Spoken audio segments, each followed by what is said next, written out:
नमस्कार, आपके साथ मैं हूं आकिल रजा। आप देख रहे हैं एआर न्यूज इंडिया। सबसे पहले आपके सामने देश की बेटी विनेश फोगाट की ये तस्वीर देखिएगा। ये वही विनेश फोगाट है जो कुछ महीने पहले दिल्ली के जंतर मंतर पर बैठकर अपने इंसाफ की गुहार लगा रही थी और इनको पैरों तले रौंदा जा रहा था। ये तस्वीरें देखिए। अब उसके बाद अब इन तस्वीरों को देखिए। यह है पेरिस ओलंपिक की तस्वीर है। विदेशी धरती पर देश का परचम लहरा दिया है देश की बेटी विनेश फोगाट ने। दिल से सैल्यूट। पेरिस ओलंपिक में 4 बार की विश्व चैंपियन को हराकर विनेश फोगाट ने क्वार्टर फाइनल में प्रवेश किया है। और न सिर्फ प्रवेश किया है बल्कि हमारे ही देश के कुछ नफरती, कुछ गोदी पत्रकारों को मुंह तोड़ जवाब दिया है। गोदी पत्रकारों ने नफरत की कोई इंतहा बाकी नहीं छोड़ी थी जब ये आंदोलन कर रही थी, जब ये हक के लिए जंतर मंतर पर बैठी थी। क्योंकि ब्रजभूषण सिंह जो उस वक्त मौजूदा सांसद थे, भारतीय जनता पार्टी के अभी पूर्व सांसद हो गए हैं, उनको बचाने के लिए गोदी पत्रकारों ने कोई कमी नहीं छोड़ी थी। यहां तक कि किस तरह से इन पर पैसा खर्च किया जाता है और इनको वसूली की तरह इस्तेमाल करते हुए, शब्दों का इस्तेमाल करते हुए, जैसे इनसे पैसा वापस लिया जाए, तो इस तरह से बात करते हुए गोदी पत्रकारों ने इन्हें बदनाम किया था। वो वीडियो भी हम आपके सामने रखेंगे। लेकिन देश के तमाम जो नफरती चिंटू हैं, उनके मुंह पर एक जोरदार तमाचा विनेश फोगाट ने मारा है। विनेश फोगाट को दिल से सैल्यूट। विनेश फोगाट ने देश का परचम विदेशी धरती पर लहराया है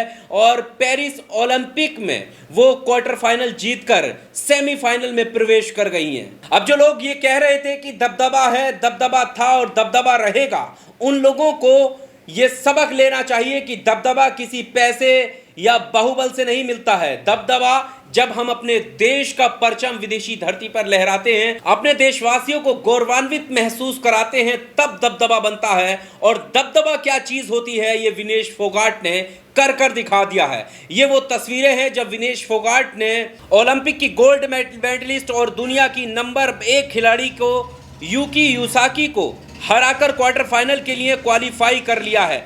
भूल गए या याद है? यह है असली दबदबा। इसको कहते हैं दबदबा कायम रखना।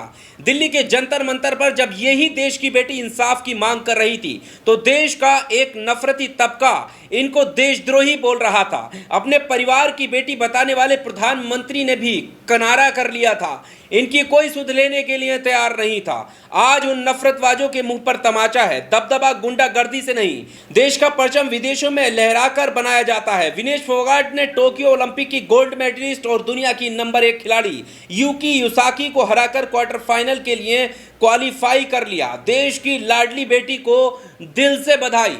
और आज पूरा देश गर्व महसूस कर रहा है, विनेश फोगाट को बधाई दे रहा है और बधाई के पात्र भी हैं। क्योंकि इस जीत के लिए उन्होंने कितनी मेहनत की है, इस जीत को पाने के लिए क्या कुछ झेलना पड़ा है, ये कुछ 6 महीने पहले की तस्वीरें बयां करती हैं। ये तस्वीर आप देखिए, ये जंतर मंतर की जब की तस्वीरें हैं, जब ब्रजभूषण पर गंभीर आरोप लगाते हुए महिला पहलवानों ने जंतर मंतर पर धरना दिया था और उन्हें पैरों तले रौंदा गया था। और यहाँ तक कि एक तबका जो है इनको देशद्रोही तक बता रहा था, इनके आंदोलन को बता रहा था कि ये राजनीतिक शिकार हो रहे हैं, इनको राजनीतिक आंदोलन बता रहा था। इनके प्रोटेस्ट को गालियां दी जा रही थी और कहा जा रहा था कि ये विपक्ष के उकसावे में आकर ऐसा कर रही हैं। लेकिन देखिएगा, समय बड़ा बलवान होता है। ज्यादा वक्त लगा नहीं जब मुंह तोड़ जवाब विनेश फोगाट ने दे दिया है। अब बताइए किसका दबदबा बाकी है और किसका दबदबा रहेगा?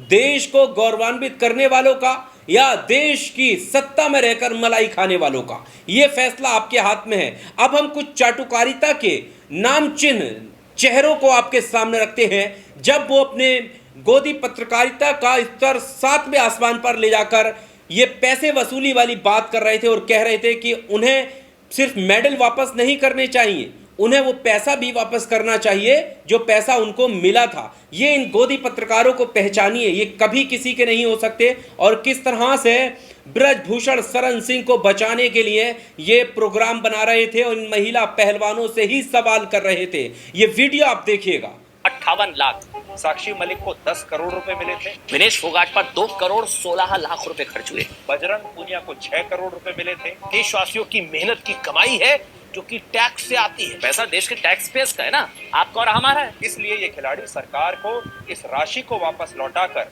अपना विरोध जता सकते। देखिए यहाँ पर वसीम अकरम त्यागी ने लिखा है, देश की शान फोगाट विनेश ने एक बार फिर से देश का मान बढ़ाया है। अब याद कीजिए जब विनेश अपने साथ हुए शोषण के खिलाफ धरने पर बैठी थी, तब ये सरकारी दल्ले किस हद तक नीचता पर उतर आए थे। विनेश को बधाई दीजिए और इन पर लानत भेजिए, अनगिनत बार लानत।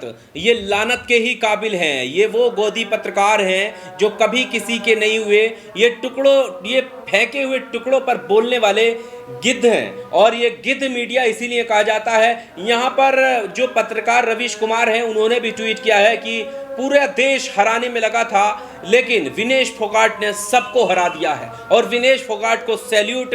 विनेश फोगाट ने देश का मान रखा, सम्मान बढ़ाया है विदेशी धरती पर। विनेश फोगाट के लिए आपका क्या कुछ कहना है? कमेंट बॉक्स का इस्तेमाल करके ज़रूर अपनी जो राय है वो दीजिएगा, और ये वीडियो ज़्यादा से ज़्यादा शेयर कीजिएगा ताकि देश के नफरती लोगों के मुंह पर एक ज़ोरदार तमाचा लगे।